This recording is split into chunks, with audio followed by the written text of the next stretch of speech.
Fala galera, seja bem-vindo a mais um vídeo aqui do canal e hoje a gente vai falar sobre Miyamoto Musashi, uma temática simplesmente fantástica, mas a gente tem que diferenciar o folclore, né, o mito, a lenda, da realidade. E hoje eu vou falar de 3 combates, né, que é principalmente Musashi contra o clã Yoshioka. Antes de começarmos, é muito importante, caso você goste desse tipo de conteúdo e desse tipo de vídeo, você deixa seu like, se inscreve aqui no canal que ajuda bastante a gente.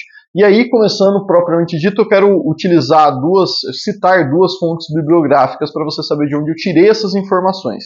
Porque, como eu disse, às vezes tem muita informação, tem muito folclore, tem muito mito e também tem muitos contextos históricos que às vezes divergem, às vezes convergem e por aí vai. Tá? Então o primeiro é o livro dos 5 Anéis, ou 5 Elementos, escrito pelo próprio Miyamoto Musashi, e o outro livro que eu tenho aqui nas minhas mãos também é A Vida de Miyamoto Musashi, né, que chama O Samurai, escrito por William Scott Wilson. Tá? E iremos falar então do combate de Musashi contra o clã Yoshioka. A respeito desse tipo de combate, eu vou dividir em 3 partes. Tá? A história por si, você começa a perceber por que Musashi começou a virar uma lenda tão rápido, né, por conta desses tipos de duelos que ele teve e como ele venceu, e toda a parte estratégica envolvendo o combate, né, que fica muito interessante. Então são 3 combates principais. O primeiro combate é o Musashi contra Seijuro. Seijuro diz os relatos, né, e os livros que ele era um habilidoso espadachim dentro do clã e ele também tinha algumas habilidades, né, o nível de concentração dele, o nível mental dele era impressionante. Em nível de concentração, dizem que ele tinha uma técnica que era Shikano, que era nível de concentração de você focar em um objeto ou um elemento, então ele era difícil de se desconcentrar, por assim dizer.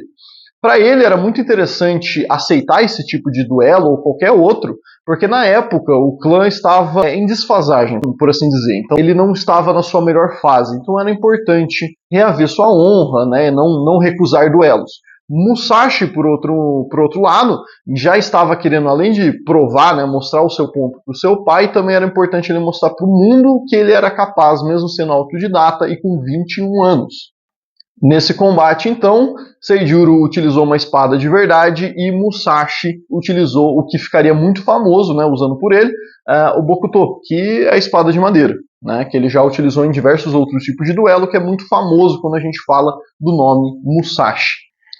O duelo aconteceu no pântano de Hendai, que é nas proximidades da cidade de Kyoto, e dizem que Musashi venceu apenas com um golpe, deixando Seijuro inconsciente.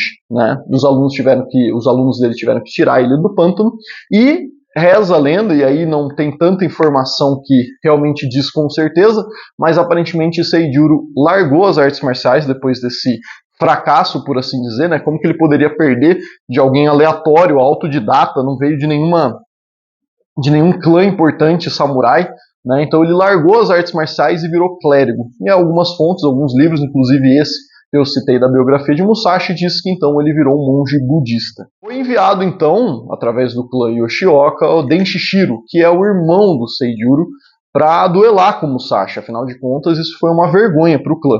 Né?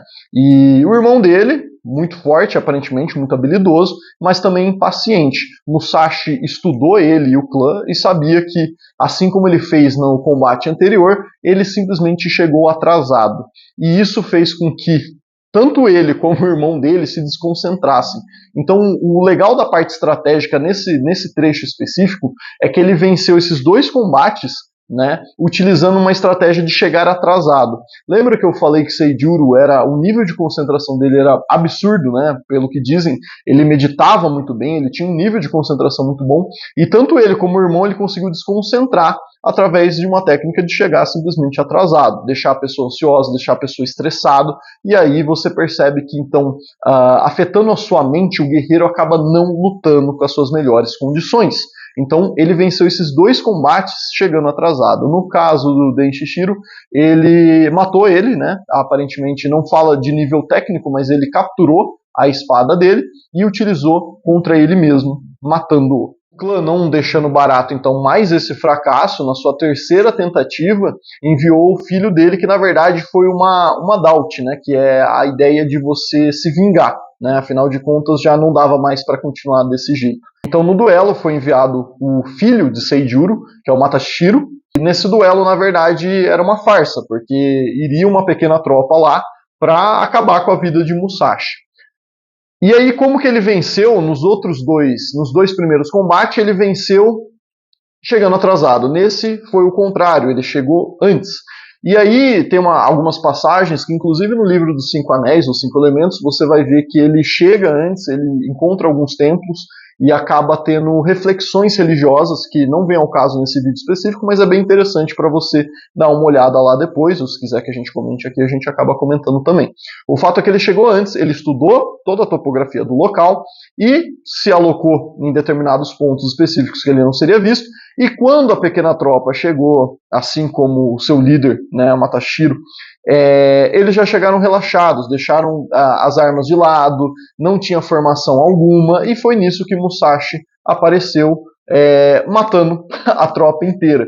E aí diz que a tropa, por mais que ela reagisse, ela estava sem qualquer tipo de formação, no pânico, no medo. Os arqueiros, eles não conseguiam ter precisão nos seus tiros, até algum espadachim habilidoso, de fato, pegar a espada ou estar numa posição, num kamae específico para a luta, já era muito tarde. E Musashi acabou ganhando dessa tropa. E aí, em conjunto com todo o histórico do próprio clã Yoshioka, o clã acabou então se desfazendo logo depois desse tipo de combate. O que fica, que é muito interessante para a gente nesses 3 combates, é como Musashi, um autodidata, 21 anos, conseguiu vencer muitas pessoas, mas não só em questão de números, mas sim em questão de espadachins experientes em clãs que já faziam parte do Japão. Né, utilizando 2 estratégias. Uma, ele chegou atrasado, fazendo com que a mente dos próprios oponentes eles ficassem mais estressados, ficassem ansiosos, perdessem a própria noção da própria luta, e em outro momento ele, além de quebrar a expectativa, porque a pessoa... Primeiro, a gente tem que conhecer o nosso inimigo. Entendendo que ele provavelmente ia chegar atrasado, já quebrou a expectativa ali na surpresa. E em segundo ponto, já estudou totalmente o ambiente que ele iria ficar escondido e tudo mais para montar as estratégias de combate dele. Esse tipo de conteúdo enriquece muito não só as artes marciais como um todo, mas também a parte do Kenjutsu. Então, se você gosta desse tipo de conteúdo, sempre a gente trazendo aqui com ciência, conteúdo histórico, bibliografia, é muito importante você deixar o seu like e os seus comentários aqui. Se você gosta, muito obrigado por ter ficado até o final do vídeo. Pode deixar sua sugestão aqui na barra de comentários.